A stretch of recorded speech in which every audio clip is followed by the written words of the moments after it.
أقام العرب بعد فتحهم لإسبانيا دولة استمرت 800 سنة، وأنشأوا حضارة راقية ومتقدمة أثرت في أوروبا تأثيرا عميقا. واستوطن العرب البلاد التي أسموها الأندلس، واندمجوا معهم سكانها الأصليين.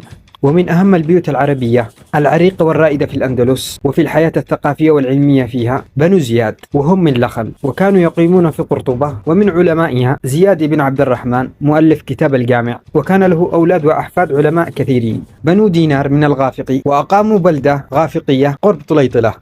ومن علمائها عبد الرحمن بن دينار وعددا كبيرا من أبنائه وأحفاده وأبناء عمومته.